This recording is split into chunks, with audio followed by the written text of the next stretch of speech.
বাদশাহ হারুনুর রশিদ তার বাবা রানিং বাদশাহ ছিল। বাদশাহ হারুনুর রশিদের ছেলে, তার জীবনটা তো এত সুন্দর ছিল, সে কবরের পাশে দাঁড়ায়া দাঁড়ায়া আল্লাহর কথা চিন্তা করত আর বলতো তুজাউউনিল জানাইযু কুল্লা ইয়াউমিন ওয়া ইয়াহজুনুনি বুকাউন নাইহাত। বাদশাহ হারুনুর রশিদের এই ছেলেটা কবরের পাশে দাঁড়ায় দাঁড়ায় কাঁদতো আর বলতো হায় হায়, দুনিয়ার মানুষের চলাফেরা, দুনিয়ার মানুষের মতাদর্শ, কত রকমের কত মতের মানুষ, কিন্তু মানুষ পরকালের কথা চিন্তা করে না। আমার চিন্তা হয় এত বিশাল কবরস্থান, এই কবরস্থানে প্রতিদিন লাশ দাফন হয়, এই লাশগুলোকে তাদের আত্মীয় স্বজন বহন করে কবরে নিয়ে আসে। মানুষগুলো যখন কবরে নিয়ে আসে, বাড়িতে তাদের আত্মীয় স্বজন কান্নাকাটি করতে থাকে, তখন আমার বুকটা দরফর করে। তুজাউবিউনিল জানাইযু কুল্লা ইয়াউমিন, প্রতিদিন জানাজার লোকেরা আসতেছে, মানুষকে দাফন দিয়ে যাচ্ছে। কোথায়? শুধু আছে খাওনে আর মিলাদে আর স্মরণে। কথা কোন ঠিক না বেঠিক? জানাজার মধ্যে এলান হয়, 3 দিন পরে কিন্তু মেহমানদারি আছে, সবাই থাকবে। কথা কোন ঠিক না বেঠিক? আছে না নাই? এই খাবারের কথা স্মরণ হয়ে যায়, কিন্তু মরণের কথা স্মরণ হয় না। মিলাদের কথা স্মরণ হয়, কিন্তু আমি মরবো এই কথা স্মরণ হয় না। ও যুবক, এই লোকটা যেভাবে চলে গেল, তুমি আমিও তো চলে যাব, কিন্তু আমার তোমার চিন্তা কি? আসলাম আল্লাহর হুকুমে, যাব আল্লাহর হুকুমে, জীবন চলছে আল্লাহর হুকুমে, কিন্তু আমি চলছি আল্লাহর হুকুমে নয়, নিজের মতাদর্শে, শয়তানের আদর্শে। কথা বলো ঠিক না বেঠিক? এবার বাদশাহ হারুনুর রশিদের এই ছেলেটা এভাবে কবরের পারে দাঁড়ায় থাকে আর চিন্তা করে, হায় রে, দুনিয়ার মানুষ মরণের কথা চিন্তা করলো না, কিন্তু তারা চিন্তা করলেও দুনিয়া থেকে যাবে, চিন্তা না করলেও দুনিয়া থেকে যাবে। কথা কোন ঠিক না বেঠিক? মौत को दूर समझतो, मौत को मत दूर समझतो, मौत हरदम है करीब, इतने मोहलत ना मिलेगी लब हेलाए आई गरीब। মৃত্যু যখন এসে যাবে, মুহূর্ত সময়, ঠোঁট নাড়াবার সময় পর্যন্ত পাবো না। কথা বলেন ঠিক না বেঠিক? এজন্য আমার ভাইরা, আমার বাবাজিরা, এই ছেলেটা এভাবে কান্নাকাটি করত আর দেশের লোকেরা বিভিন্ন ধরনের সমালোচনায় মত্ত থাকতো। হায় হায়, বাদশার ছেলে কিভাবে তার চলাফেরা। বাদশার আশেপাশে যারা থাকতো তারা বলতো, আপনার ছেলেটাকে একটু বোঝান, সে যেন একটু পারফেক্ট হয়ে চলে। কথা ঠিক না বেঠিক? বাদশার ছেলে না, বাদশার ছেলে তো সুন্দর হয়ে থাকবে, সে এভাবে ময়লা আবর্জনা নিয়ে যেখানে ইচ্ছা সেখানে, যেভাবে ইচ্ছা সেভাবেই থাকে। বাদশার আশেপাশে যারা থাকে তাদের এটা লজ্জা লাগে। এবার বাদশাকে বলার পর বাদশা তার ছেলেকে ডাক দিল, আব্বা এদিকে আসো বাবাজান। আসছে, গেলাম। তুমি বাদশার ছেলে, তোমার একটা সুন্দর পোশাক আছে, তোমার সুন্দর একটা সার্কেল আছে, সুন্দর চলাফেরার একটা সুন্দর একটা রীতিনীতি আছে, সবকিছু বাদ দিয়া রাস্তার এখানে সেখানে কবরস্থানে তুমি পরে থাকো, কাপড় চোপড়ের কোনো পরিষ্কারের কোনো তোমার গুরুত্ব নাই, সুন্দর পোশাক পরিচ্ছদের কোনো গুরুত্ব নাই। আমার পরবর্তী বাদশা তো তুমিই হবে। সুবহানাল্লাহ বলে। এবার ওই যুবক ডাক দিয়ে বলে, বাবা তুমি তো আমাকে এই পৃথিবীর বাদশার লোভ লালসা দেখাচ্ছ, আমি আল্লাহ রাব্বুল আলামিনের পক্ষ থেকে এমন বাদশাহী এবং রাজত্ব পেয়েছি, ওই রাজত্ব যদি তুমি খবর পেতে, এই রাজত্ব তার সামনে তুমি লাথি মেরে ফেলে চলে যেতে। আল্লাহু আকবার বলে। আমার ভাইরা, আমার বাবাজিরা, তখন ওই রাজপ্রাসাদের পাশে একটা গাছের উপর একটা পাখি বসা ছিল। বাদশাহ হারুনুর রশিদের ছেলেকে বাদশাহ জিজ্ঞাসা করলো, ও আমার প্রাণপ্রিয় ছেলে, তুমি এমন কোন রাজত্বের খবর পাইলা, এমন কোন বাদশাহীর খবর পাইলাম, যেই বাদশাহী আর রাজত্বের খবর পেয়ে দুনিয়ার বাদশাহীর প্রতি তুমি অনীহা প্রকাশ করলা? এবার বাদশাহ হারুনুর রশিদের ছেলে বাবাকে বলে, বাবা আল্লাহ রাব্বুল আলামিন এমন জগতের বাদশাহী আমাকে দান করেছেন, যেই বাদশাহী পেলে শুধু মানুষ নয় পৃথিবীর সমস্ত মাখলুকের উপর রাজত্ব করা যায়। গুলামি হক সুদান আইনে তারাক্কি, গুলামি খোদা আইনে শাহী। এবার বাদশাহ হারুন রশিদের ছেলে ওই পাখির দিকে লক্ষ্য করে বলল, ও আল্লাহর হুকুমের পাখি, ও আল্লাহর দেওয়া আমার রাজত্বের পাখি, আমি যদি আল্লাহ তাআলাকে আসলেও ভালোবেসে থাকি, আমি যদি আল্লাহর জন্যই জীবনের সব কিছু করে থাকি, তাহলে তুমি আমার হাতে বসো। আল্লাহু আকবার বলেন, আল্লাহু আকবার। বাদশাহ হারুন রশিদের ছেলে যেই মাত্র এই কথা বলল, তুমি আমার হাতে বসো, বলতে দেরির সাথে সাথে ওই পাখিটা বাদশাহ হারুন রশিদের সামনে তার ছেলের হাতে এসে বসতে দেরি না। এবার বাদশাহ হারুন রশিদকে তার ছেলে বলে দিল, আব্বাজান, আল্লাহ রাব্বুল আলামিন আমাকে শুধু মানুষের উপর নয়, আল্লাহর সৃষ্ট যত মাখলুক আছে সমস্ত মাখলুকের উপর আল্লাহ আমাকে রাজত্ব দিয়েছেন। আমি যখন আল্লাহ রাব্বুল আলামিনকে আমার জীবন সঁপে দিলাম, আমার জীবন যখন আল্লাহর জন্য বিলীন করে দিলাম, আল্লাহ রাব্বুল আলামিন तमाम পৃথিবী আমার করে দিয়েছেন। আউলিয়া ने लात मारी असबाबे दुनिया पे जब आपरी पैरों पे उनके सारे दुनिया सबके साथ। এই ছিল আমার পূর্বসূরি যুবকদের ইতিহাস।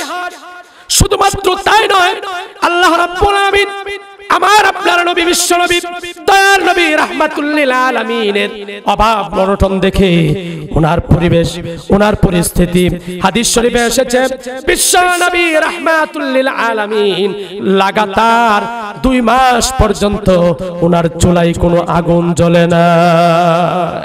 সাহাবীরা জিজ্ঞাসা করলেন, ইয়া রাসূলুল্লাহ, ইয়া হাবিবাল্লাহ, আপনার চুলায় 2 মাস পর্যন্ত লাগাতার আগুন জ্বলে না, তাহলে আপনি, আপনার পরিবার, আপনার স্ত্রী, আপনার যারা আছেন তারা কিভাবে বাঁচলেন? নবীজি সাল্লাল্লাহু আলাইহি ওয়াসাল্লাম বললেন, আসওয়াদান। ও আমার সাহাবীরা, 2টা মাস আমি এমন ভাবে যাপন করেছি, আমার চুলায় কোনো আগুন ধরে নাই। বিআসওয়াদাইনে, 2টি কালো বস্তু দ্বারা জীবন যাপন করেছি।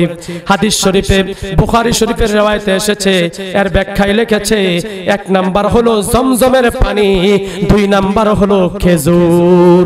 আল্লাহু আকবার বলেন। এবার নবীজি সাল্লাল্লাহু আলাইহি ওয়াসাল্লামের এই কঠিন পরিস্থিতি দেখে আল্লাহ রাব্বুল আলামিন দয়ার নবী রাহমাতুল লিল আলামিনকে সান্ত্বনা দেওয়ার জন্য জিবরাইল আমিনকে আল্লাহ রাব্বুল আলামিন পাঠালেন। জিবরাইল, তুমি যাও আমার নবীকে গিয়ে জিজ্ঞাসা করো তার কি প্রয়োজন, বলো দেখি ওই আমার হাবিব কেন এত কষ্ট করে, তাকে গিয়া বলো তার যদি এই মক্কার যে সমস্ত পাহাড়গুলো আছে এগুলো যদি সে চায়, আমি আল্লাহ আমার নবীর খাতিরে এগুলো পাথর থেকে স্বর্ণ বানিয়ে দেব। আমার ভাইরা, আমার বাবাজিরা, জিবরাইল আমিন বিশ্ব নবী রাহমাতুল লিল আলামিনের কাছে এসে কানে কানে বললেন, ইয়া রাসূলুল্লাহ, ইয়া হাবিবাল্লাহ, আমাকে আল্লাহ রাব্বুল আলামিন পাঠিয়েছেন আপনাকে সংবাদ জানানোর জন্য। এত কষ্টে জীবন যাপন করেন কেন? আপনি যদি চান তাহলে আল্লাহ এই মক্কার পাহাড়গুলোকে স্বর্ণে পরিণত করে দিবেন। বললেন, ও জিবরাইল, তুমি এই সংবাদ নিয়ে এসেছো, আমার মনে বড় কষ্ট লাগলো।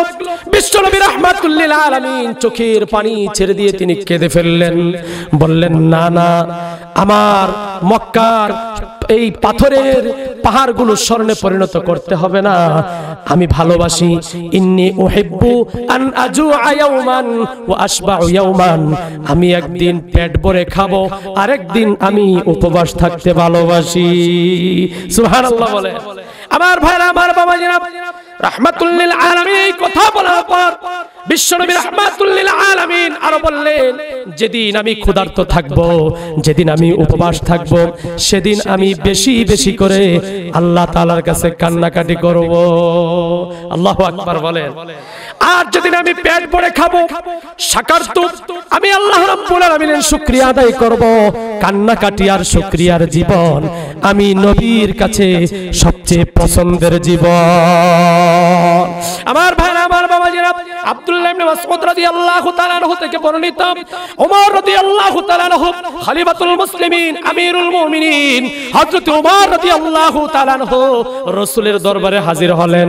এবার নবীজি সাল্লাল্লাহু আলাইহি সাল্লাম তিনি শোয়া ছিলেন, শোয়া থেকে উঠলেন। ওঠার পর আমিরুল মুমিনিন খলিফাতুল মুসলিমিন আমার নবী, আপনার নবী, মায়ার নবী, বিশ্ব নবীর পিঠের দিকে তাকায়া তিনি কেঁদে দিলেন। আমিরুল মুমিনিন খলিফাতুল মুসলিমিন ওমরকে রাসূল বললেন, ওমর তুমি কাঁদো কেন? তোমাকে তো আমি কষ্টদায়ক কোনো কথা বলি নাই, তোমাকে তো আমি কটু কোনো কথা বলি নাই, কোনো ধমক তোমাকে দেই নাই, তাহলে কাঁদলা কেন? তখন ওমর বলে, ইয়া রাসূলুল্লাহ, ইয়া হাবিবাল্লাহ, আপনি যে বিছানায় শুয়ে আছেন, আপনার শোয়ার বিছানা দেখে আর বালিশ দেখে আমার চোখের পানি ধরে রাখতে পারি না। বুখারী শরীফে এসেছে, নবীজি সাল্লাল্লাহু আলাইহি ওয়াসাল্লাম শোয়া ছিলেন একটা চাটাইয়ের মাঝে। সাধারণ আমরা বাঁশের বেতি দিয়ে কিন্তু চাটাই বানাই, কথা কোন ঠিক না বেঠিক? ওই চাটাইয়ের মাঝে যদি শোই তাহলে চাটাইয়ের দাগগুলো শরীরে ভেসে ওঠে। আমার নবী, আপনার নবী, মায়ার নবী ওই চাটাইয়ের মাঝে শুয়েছিলেন। বিশ্ব নবী রাহমাতুল লিল আলামিন যেই বালিশের মাঝে শোয়া ছিলেন, ওই বালিশটা ছিল খেজুর গাছের আঁশের তৈরি। এবার নবীজি বললেন, ওমর, এখনো পর্যন্ত তুমি জাহেলি চিন্তা ভাবনায় আছো, কারণ আমরা আসছি আল্লাহর হুকুমে, যাব আল্লাহর হুকুমে, দুনিয়াতে বসবাস করব কার হুকুমে? আল্লাহ রাব্বুল আলামিন বলেন, ওয়ামাল হায়াতুদ দুনিয়া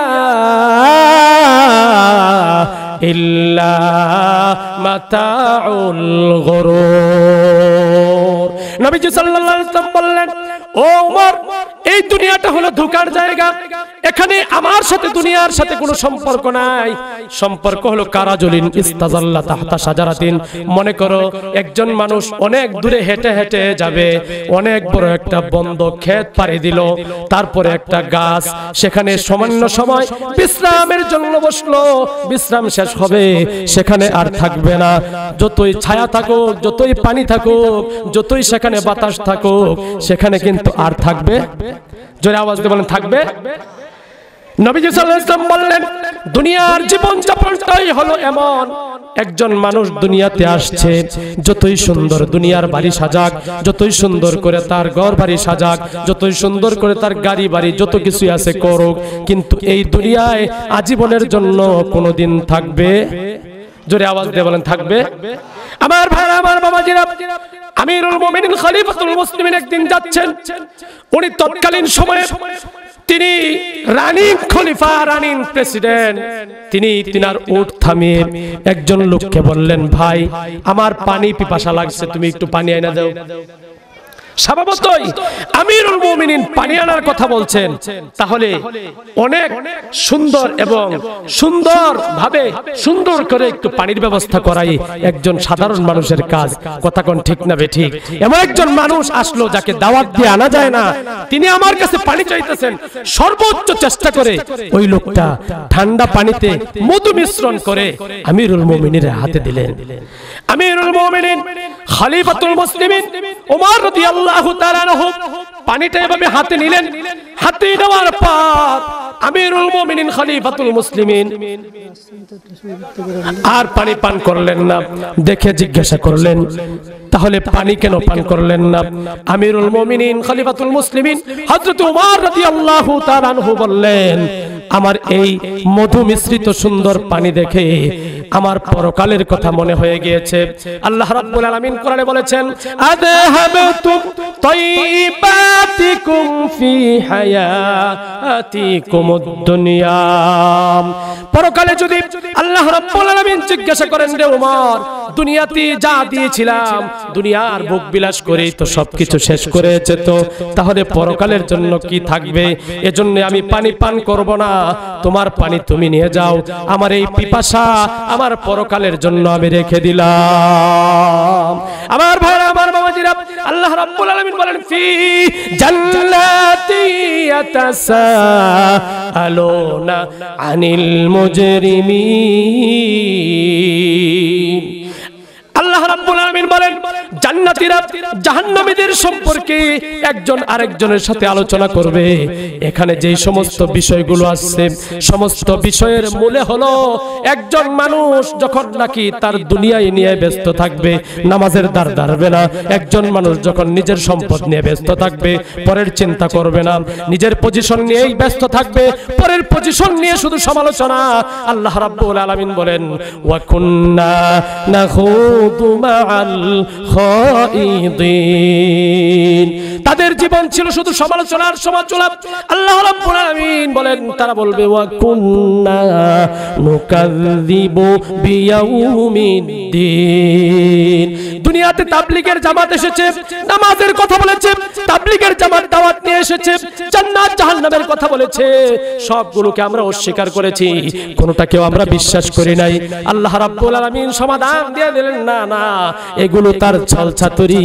কাল্লা বাল্লা ইয়াখাফুনাল আখিরাহ। দুনিয়া দিয়েছিলাম, দুনিয়া পেয়ে দুনিয়া নিয়ে ব্যস্ত ছিল সে, পরকালের ভাবনা তার আসে নাই। মসজিদ মসজিদের মতো খালি, কথা কোন ঠিক না বেঠিক? কিন্তু সে বাড়িতে তার মতো করে সে ঘুমাইতেছে। সে খেতার ধরে যতই টান দেয়, খেতা বলে রে তোর তোকে নয়, তোর দাদাকে, তোর বাপেরে, তোর মারে আমি খেতা বিদায় দিয়েছি, তোর বিদায়ের পালা আসবে, আমি থাকবো, তুই চলে যাবে, আর টানাটানি করিস না, মসজিদে যা। মসজিদে মেরে শিয়া খাহেব কে নমাজি না রহে, মসজিদে মর শিয়া খাহেব কে নমাজি না রহে, সাহেবে আওসাফে হেজাজি না রহে। মসজিদগুলো বড় সুন্দর হয়েছে, মসজিদগুলো কাঁচা ছিল, তখন মুসল্লিগুলো ছিল পাকা, এখন মসজিদ পাকা হয়েছে, মুসল্লিগুলো বড় কাঁচা। আমার বাবা আমার দাদা যেভাবে সেজদা দিয়েছে আমিও কিন্তু সেভাবে দেই। পার্থক্য হলো আমার বাবা আমার দাদা যেই মন মানসিকতা নিয়ে আল্লাহর কুদরতি পায়ে সেজদা দিয়েছে, ওই মন মানসিকতা আমার আপনার ভেতরে নাই।